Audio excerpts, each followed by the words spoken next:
Hello again from snowy Calgary as I've looked out the window. It wasn't any snow on the floor when I left this morning. Seems to have got an inch or two now. And again, I've been kind of busy. So yeah, really we've mounted, sort of finalised our pumps and stuff. So next set of brackets to go on, and next set of prep for the chassis is basically start to do all the aluminum panelling. Basically, due to certain circumstances and how we built the chassis, it's best to do the side panels that go down either side of the car, basically the sides of the cockpit first, mainly because the bottom rail of the chassis is only 3/4 inch tall, and to drill them from the side is a lot easier if you can get underneath and to the top. Obviously, when the access for this tube here gets thing, you can't really rivet the last sort of 4 inches or so, but the drill's always at an angle. So always best to do that without the floor, and then pretty much do the floor last, because the floor's pretty easy, it's just straight. So we've done all the side paneling. I've done the rear bulkhead panels. We've got a design now, I think, for the closure panels where basically close the bodywork off to here, because it's a varying angle. Obviously the side pod tops are in, mated now. We've just sort of trimmed the excess we left on the dash on purpose, so that it's just got a nice seam along here.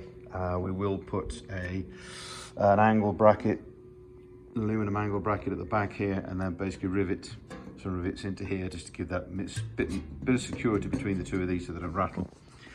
Do that on both sides. But started to bend the tube around here. We've started to bend this panel. I've got to take a little bit off this because it's too close to those. When they roll this one over, it'll touch, so we just need to be delicate. But I've done the joggle here to basically, so it sits on the chassis, but then also will sit on top of the body. Done that on both sides. Next step for these will basically, I'm going to build an MDF sort of prototype for the hole, should we say, and then basically we'll bolt that to we'll clamp it to a piece of MDF, put it on a CNC mill, and we'll do a nice profile, because basically it's a lot easier to do that than it is to try and, well, basically saw and file it. It's just a lot easier just to throw some coolant at it and then just put a 1/2 inch milling cutter around the hole. And then we'll do the panels that go in there. Obviously the panels we've got are a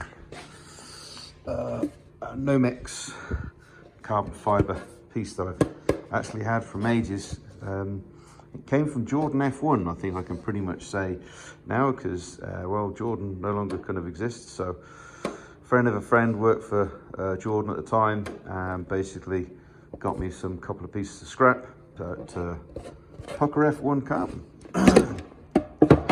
Yeah, so we'll put them into the hole. I finished the frame underneath here to basically make sure that sits nice and flat. Also, you tend to put your hand here as you get out, so I put an extra bar across there, nothing for structure, just purely to basically stop the aluminum flexing. Sorry, aluminium. Until I've been counting the 16 years going. So stop the aluminium flexing as you tend to put your hand on there. So we got most of the panels done. There's another closure panel now that's going to go from the edge of this dash to the body. Like I say, there's a second closure panel here that comes to there. Can't really do them without the body on or off. We have also got to start mounting the electronic boxes now, just to make sure we have access to all of the particular panels. We have an access port here, and best to get at the body control module where you can actually get to the plugs if you need to do a change or you've got a problem with the body on. It makes it a bit of a pain in the bum. Now, that will be a tad flexible when bolted at the bottom. It'll obviously vibrate here, so what we've got is just a little piece of bent aluminium, and then we'll put a riv nut in the chassis here, and we'll bolt that to there and there just to give some that rigidity. But playing with that earlier, did originally think about putting the PDM in the front of the side pocket, but effectively went against that. The ECU has definitely got to go down here.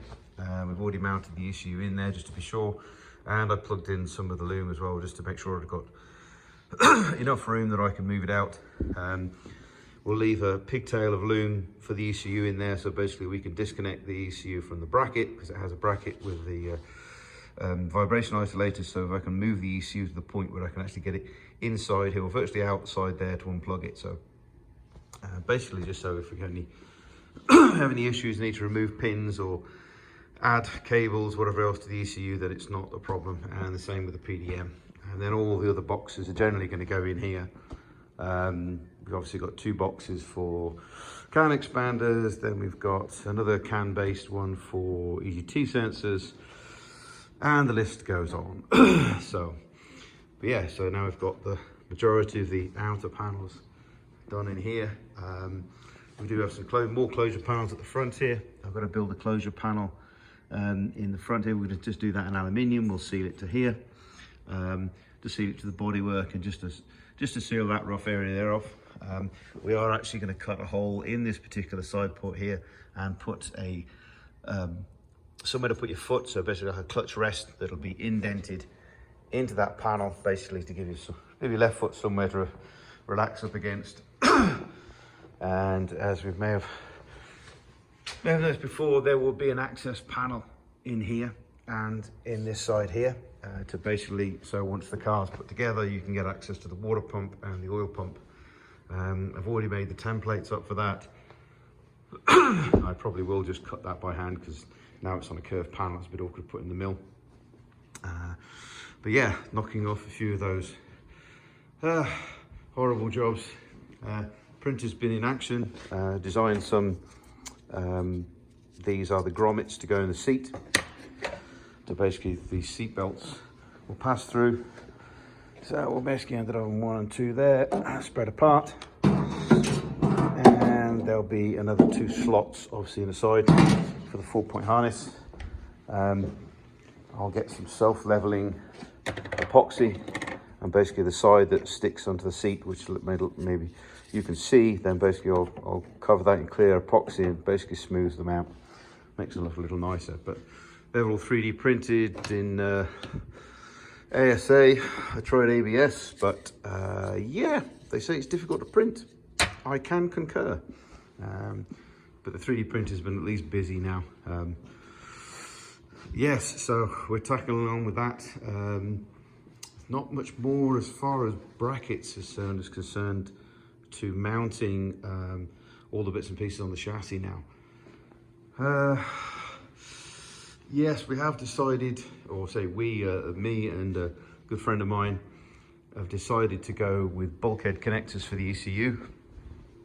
The reasoning for this, basically to make it a lot easier, basically you end up with 3 sublooms basically in the engine bay. You'll have sort of 1 loom for injectors and coils, and then you'll have another loom for all the general high-speed sensors, so like the crank, the cam sensor, and then you'll have another loom for all the sort of temperature and pressure sensors. So that makes it a darn sight easier. We can build 4 little sublooms, and then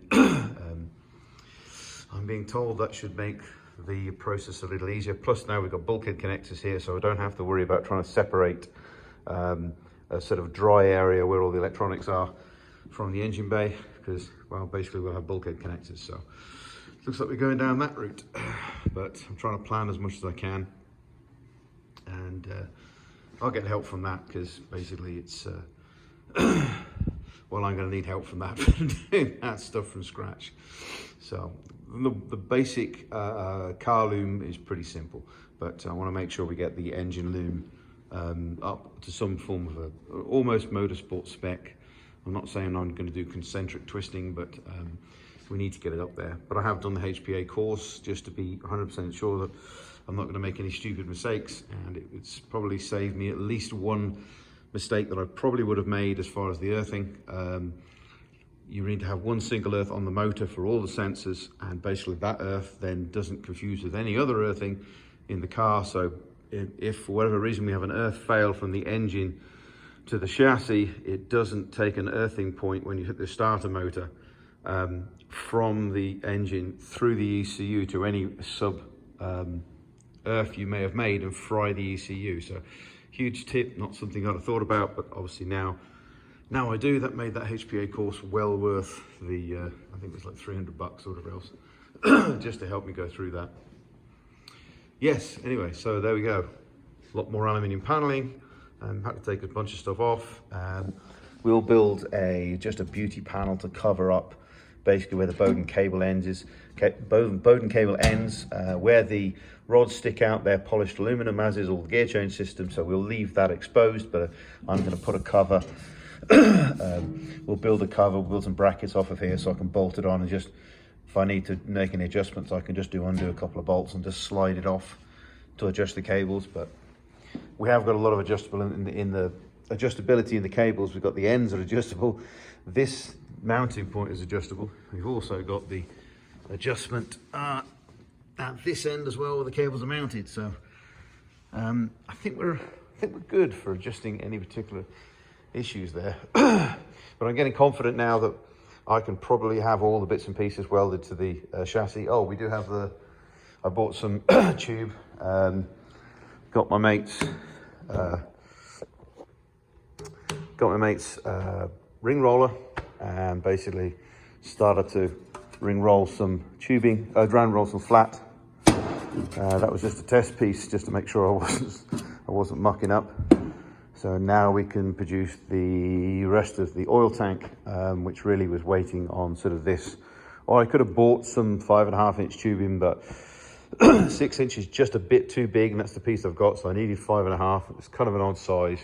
So at the end of the day, best to ring roll or make your own. And then just put the seam where you're going to end up seaming it down here. Just put that in place, that's whatever. So, and unfortunately, we had to do some repairs to this because it got moved, it got lost in, or it fell over in transit. So we unfortunately had to put some new shafts in there. And while I was at it, I printed some handles because I think he sheared all the handles off as well. But anyway, yes, there we go. This week's fun. So I think the plan for sometime in January to have the chassis powder coated and ready to actually start putting stuff onto it by end of January is realistic now. I'm kind of seeing the end of the stupid stuff. There's going to be lots of little things I forget, but realistically, majority of the brackets now that I wanted to weld to the chassis are pretty much there. Rest of the wire and lumen stuff pretty much can be mounted off of the aluminium panels, bulkheads, etc. So anyway, see you all soon.